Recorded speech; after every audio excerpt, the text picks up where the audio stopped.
Hello students, last video में हमने आपको सोल्यूशन लेसन कंप्लीट किया था और सोल्यूशन लेसन कंप्लीट करने के बाद एक और लेसन है जिसे कहते हैं सरफेस केमिस्ट्री, पृष्ठ रसायन। और इस पृष्ठ रसायन में एक टॉपिक है कैटलिस्ट, उत्प्रेरक। स्टूडेंट्स, क्या होता है कि जो हम लोग प्रीवियस क्लासेस में पढ़ते आए हैं कि बहुत सारी केमिकल रिएक्शंस होती हैं, फिजिकल चेंजेस होते हैं और केमिकल चेंजेस होते हैं। तो जो केमिकल चेंजेस होते हैं, कुछ केमिकल चेंजेस बहुत जल्दी हो जाते हैं और कुछ बहुत ज़्यादा टाइम ले लेते हैं। तो क्या हम रिएक्शन की जो रेट है, उसकी गति को, उसकी स्पीड को क्या बढ़ा सकते हैं? और बढ़ा सकते हैं तो कैसे? क्या कोई रिएक्शन अगर तेज हो रहा है तो उसको क्या कम कर सकते हैं? कैसे? तो क्या होता है कि बहुत सारे ऐसे सब्सटेंसेस हैं जिनकी हेल्प से हम रिएक्शन को या तो इंक्रीज कर सकते हैं, उसकी गति को बढ़ा सकते हैं, या उसको हम डिक्रीज कर सकते हैं, उसकी जो स्पीड होती है उसको हम कम कर सकते हैं।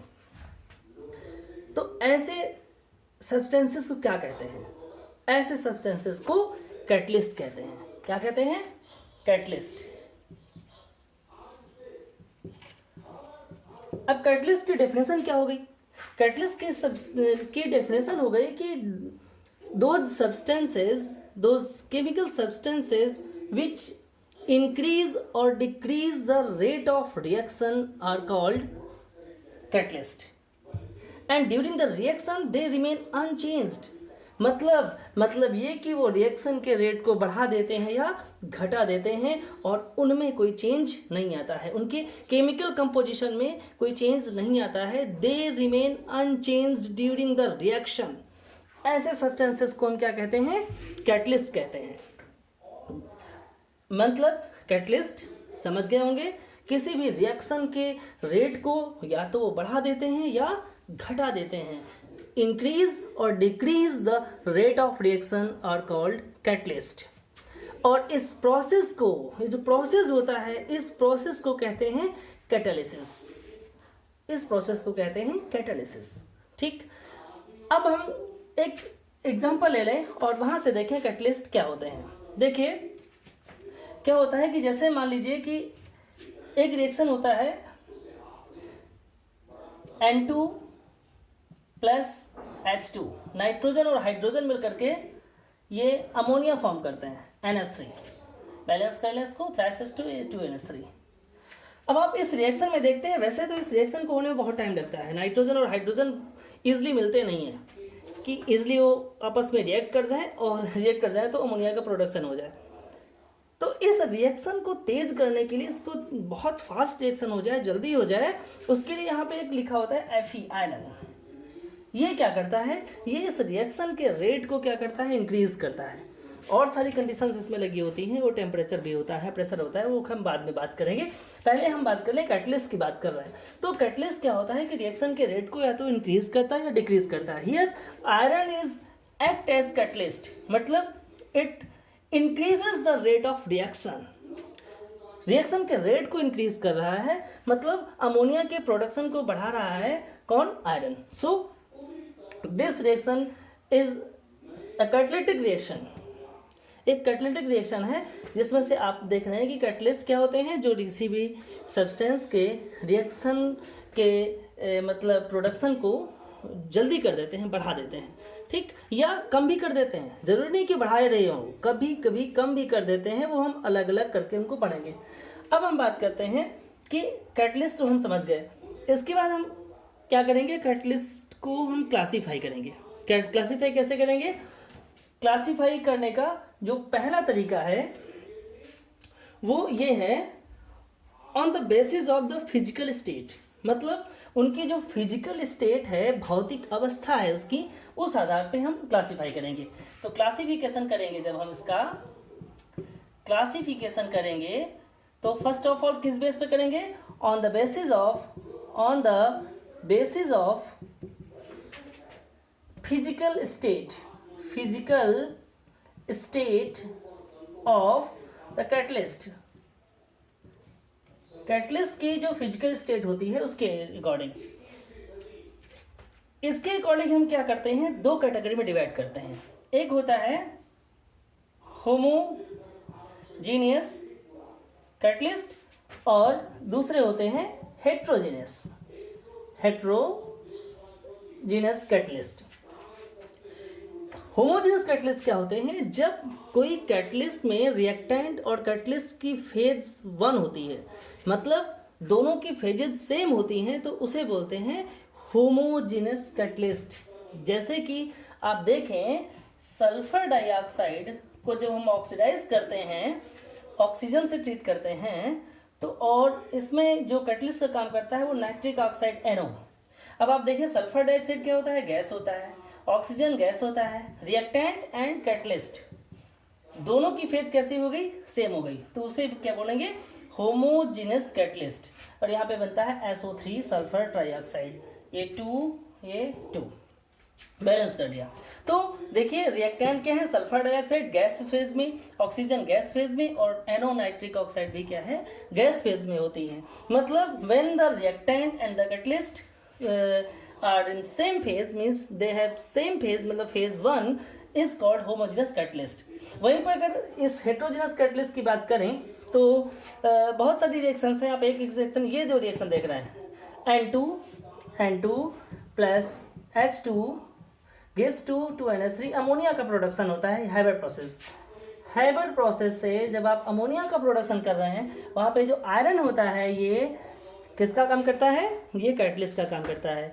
अब आप देखें, N2 क्या होता है, गैस फेज में, हाइड्रोजन क्या होता है, गैस फेज में, बट जो आयरन है दिस इज सॉलिड फेज में होता है। तो क्या है कि जो रिएक्टेंट हैं और जो कैटलिस्ट हैं उनकी फेजेस क्या हैं, 2 हैं, सेम नहीं है, 1 फेज नहीं है, तो डिफरेंट फेजेस हैं, तो इसको बोलेंगे हेट्रोजेनस कैटलिस्ट। तो on the basis of physical state of the catalyst, reactions are of catalysts are of 2 types, homogeneous catalyst and heterogeneous catalyst। homogeneous catalyst क्या होते हैं, जब कि रिएक्टेंट और कैटलिस्ट की फेजेज सेम होती हैं, मतलब फेज 1 होती है, तो उसे बोलते हैं होमोजीनियस। हेट्रोजीनियस हिंदी में कहते हैं विषमांगी, और इसको बोलते हैं समांगी उत्प्रेरक। ठीक, तो ये समांगी उत्प्रेरण की क्रिया है और ये विषमांगी उत्प्रेरण की क्रिया है। ठीक है, तो ये बात आपको क्लियर हो गई कि ये समांगी उत्प्रेरण क्या होता है और विषमांगी उत्प्रेरण क्या होता है। ठीक, अब अगर हम दूसरी कैटेगरी करें, मतलब दूसरा तरीके से कैटेगराइज करते हैं कैटलिस्ट को, तो हम क्या लिखेंगे, हम लिखेंगे दूसरा जो क्लासिफिकेशन है वो है on the basis of the function of catalyst, on the basis of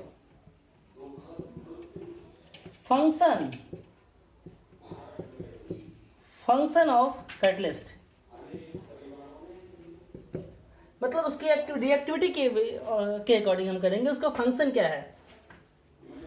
इसके अकॉर्डिंग हम जो फर्स्ट कैटेगराइज करते हैं वो है पॉजिटिव कैटलिस्ट। पॉजिटिव कैटलिस्ट क्या होते हैं, पॉजिटिव कैटलिस्ट वो सब्सटेंसेस होते हैं जो किसी भी रिएक्शन के रेट को इंक्रीज कर देते हैं, मतलब बढ़ा देते हैं, उन्हें बोलते हैं पॉजिटिव कैटलिस्ट। जैसे कि एग्जांपल के तौर पे आप लिख लें, ये सबसे सिंपल N2 प्लस H2, यहाँ भी इसका एग्जांपल दे देंगे आप, 3s2 2NH3। यहाँ पे जो आयरन होता है Fe, वो इस रिएक्शन के रेट को क्या कर रहा है, इंक्रीज कर रहा है, बढ़ा रहा है। N2 भी गैस फेज में, ये भी गैस फेज में, ये सॉलिड फेज में है और ये गैस फेज में, इनको नोट कर लेंगे।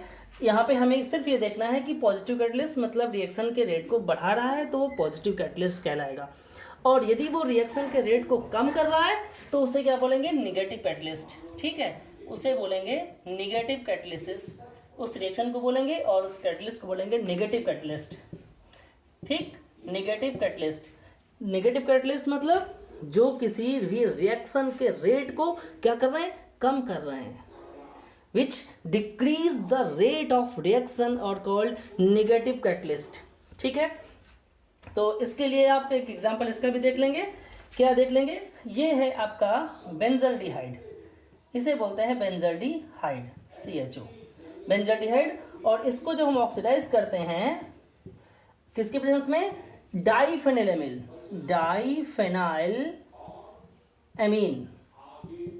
डाइफेनिलएमीन की प्रेजेंस में ये रिएक्शन क्या होता है, ये धीमा हो जाता है, स्लो हो जाता है, मतलब इसका जो ऑक्सीडेशन होता है प्रोसेस बहुत स्लो हो जाता है। मतलब here diphenylamine act as negative catalyst और ये बन जाता है बेंजोइक एसिड।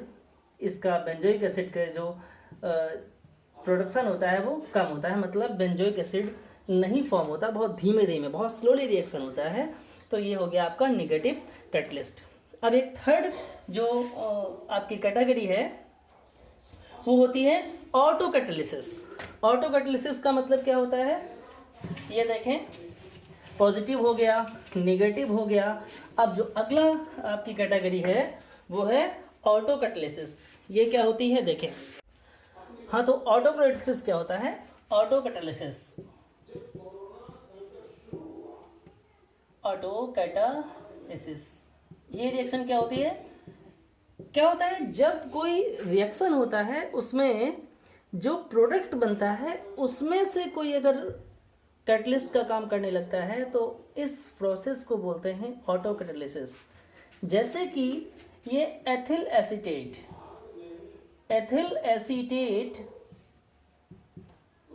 को जब हम हाइड्रोलाइज करते हैं तो यहाँ पे आपका बनता है एसिटिक एसिड और प्लस बनता है C2H5OH एथाइल अल्कोहल। और ये इसमें जब एसिटिक एसिड फॉर्म हो जाता है तो ये डिसोसिएट हो जाता है हाइड्रोजन आयनों में और एसीटेट आयनों में। सो जो हाइड्रोजन आयन होते हैं वो कैटलिस्ट का काम करने लगते हैं, मतलब जो प्रोडक्ट बनता है उनमें से एक कैटलिस्ट का काम करने लगता है। तो इस प्रोसेस को बोलते हैं ऑटो कैटालिसिस। ठीक है, मतलब जो एक प्रोडक्ट बनता है उनमें से कोई कैटलिस्ट का काम करने लगता है तो उसे बोलते हैं ऑटो कैटालिसिस। मतलब एथिल एसीटेट का जब हम हाइड्रोलिसिस कराते हैं, ये है एथिल एसीटेट और ये है वाटर, ये है एसिटिक एसिड और एथाइल अल्कोहल। ठीक है, तो ये हो गया ऑटो कैटालिसिस। अगला होता है acid base catalyst. Acid base catalyst, acid base catalyst क्या होते हैं, या एसिड बेस कैटलिसिस रिएक्शन क्या होती है जिसमें कोई एसिड या बेस कैटलिस्ट का काम करने लगते हैं, ऐसे रिएक्शंस को हम बोलते हैं एसिड बेस कैटालिसिस। जैसे कि अब आप देखेंगे इन्वर्जन ऑफ केन शुगर, देखेंगे, केन शुगर C12H22O11 H2O, इसको जब रिएक्शन वाटर से हाइड्रोलाइज कराते हैं तो ये H+ मतलब इन प्रेजेंस ऑफ एसिड ये रिएक्शन फास्ट होता है और ये बनता है C6H12O6 प्लस C6H12O6। अब यहाँ ये है ग्लूकोज और ये होता है फ्रक्टोज। ग्लूकोज और फ्रक्टोज फॉर्म होता है और दोनों का फॉर्मूला सेम होता है C6H12O6 both are the isomer of each other. इसको जब ऑर्गेनिक केमिस्ट्री आप पढ़ रहे होंगे तो वहाँ पे आप समझेंगे कि इनका फॉर्मूला सेम होता है तो इसमें क्या डिफरेंसेस क्या होते हैं। दोनों में बहुत सारे डिफरेंसेस हैं बट वो आप देखेंगे जब ऑर्गेनिक का वीडियो आपके पास आएगा। ठीक है, तो अभी हमें ये पढ़ना है एसिड बेस कैटलिसिस, वो रिएक्शंस जिनमें कोई एसिड या बेस कैटलिस्ट का कार्य करता है। मतलब व्हेन एसिड और base act as catalyst the reaction is called acid base catalysis. ठीक है, तो ये हो गया एसिड बेस कैटलिसिस। ये कुछ खास कैटेगरी थी जो कि कैटलिस्ट की थी। इसके बाद आपको कैटलिस्ट कैसे वर्क करता है ये आपको हम बताएंगे कि कैसे कैटलिस्ट कैसे काम करता है। एक और है कैटलिस्ट प्रमोटर, ये भी आप देख लें यहाँ पे कैटलिस्ट प्रमोटर क्या होते हैं। देखिए कुछ रिएक्शंस होती हैं जिनमें आप ये तो जान गए हैं कि जो कुछ केमिकल सब्सटेंस होते हैं जो रिएक्शन के रेट को इंक्रीज कर देते हैं, डिक्रीज कर देते हैं, उनको कहते हैं कैटलिस्ट। अब कैटलिस्ट प्रमोटर एक नाम आ गया है। ये क्या होता है, कैटलिस्ट प्रमोटर मतलब जो कैटलिस्ट की एक्टिविटी को, उसकी रिएक्टिविटी को इंक्रीज कर देते हैं। कैटलिस्ट प्रमोटर मतलब जो कैटलिस्ट की रिएक्टिविटी को प्रमोट कर दें। मतलब उसकी रिएक्टिविटी को इन्हेंस कर दें, बहुत ज़्यादा बढ़ा दें। रिएक्शन को तो कैटलिस्ट बढ़ाता है, और जो कैटलिस्ट की एक्टिविटी को, उसको रिएक्टिविटी को इंक्रीज कर देता है, उसे बोलते हैं कैटलिस्ट, कैटालिटिक प्रमोटर। जैसे कि अब आप देख रहे हैं, ये एक प्रोसेस है, बॉस प्रोसेस द्वारा जब हम हाइड्रोजन फॉर्म करते हैं, ये CO प्लस H2O और गिव्स टू, यहाँ पर जो एक कंपाउंड होता है जो कैटलिस्ट का काम करता है, वो है फेरस ऑक्साइड Fe2O3। ठीक, ये है कैटलिस्ट का काम करता है, मतलब ये G कार्बन मोनोऑक्साइड, ये water vapour, G gas phase में होता है, तो ये फॉर्म होता है CO2 plus H2 gas, H2 gas ये फॉर्म होता है, ये कार्बन डाइऑक्साइड फॉर्म होती है और हाइड्रोजन गैस बनती है। ये बॉस प्रोसेस है हाइड्रोजन गैस प्रोड्यूस करने का। इस पर जो फेरिक ऑक्साइड होता है, ये फेरिक ऑक्साइड तो यहाँ पर वर्क करता है, किसका? ये करता है कैटलिस्ट का, मतलब दिस इज अ कैटलिस्ट जो रिएक्शन को रेट को इंक्रीज कर रहा है। लेकिन एक ऐसा सब्सटेंस यहाँ पे हम लगा देते हैं जो इसकी यानी कि फेरिक ऑक्साइड की रिएक्टिविटी को बढ़ाता है, जैसे कि chromium oxide Cr2O3, chromium oxide, ये जो होता है ये फेरिक ऑक्साइड की रिएक्टिविटी को बढ़ाता है। कहने का मतलब ये है कैटालिटिक प्रोमोटर।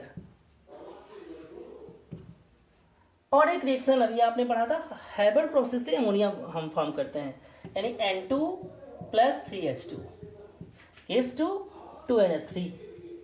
यहाँ पर जब आप देखते हैं तो यहाँ पे होता है आयरन। अभी भी हमने लास्ट रिएक्शन में बताया था कि आयरन एक्ट एज कैटलिस्ट, और आयरन के साथ एक लगा होता है मोलिब्डेनम, साथ में एक लगा, क्या लगा होता है? मोलिब्डेनम। ये जो मोलिब्डेनम है, ये मोलिब्डेनम कैटालिटिक प्रमोटर का काम करता है, मतलब कैटालिटिक प्रमोटर का काम करता है, प्रमोट करता है रिएक्शन को। किसको ये प्रमोट करता है? किसको? आयरन की एक्टिविटी को प्रमोट करता है। आयरन जो होता है वो तो रिएक्शन के रेट को इंक्रीज कर रहा है, और ये मोलिब्डेनम आयरन की रिएक्टिविटी को प्रमोट करता है। तो ऐसे सब्सटेंसेस जो किसी कैटलिस्ट की एक्टिविटी को, उसकी रिएक्टिविटी को बढ़ाते हैं, उसको कहते हैं कैटालिटिक प्रमोटर, उसको प्रमोट करते हैं। ओके, तो ये आपके कुछ खास कैटलिस्ट हो गए और कैटालिटिक रिएक्शंस हो गई। ठीक, उत्प्रेरण और उत्प्रेरण के तरीके हो गए, कुछ उसके प्रकार हो गए, आपने देखे कि किस बेस पर काम करते हैं।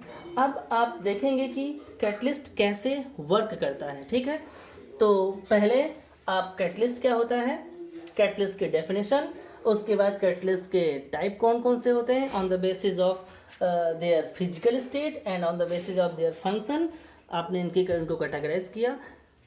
इसके बाद आप पढ़ेंगे कैटलिस्ट किस बेस पे, किस जो है प्रिंसिपल पे वर्क करता है। ठीक, वो आप नेक्स्ट वीडियो में देखेंगे, तो इतना सा आप उसको कर लेंगे। If you like this video, please click subscribe to watch more such videos. Thanks for watching.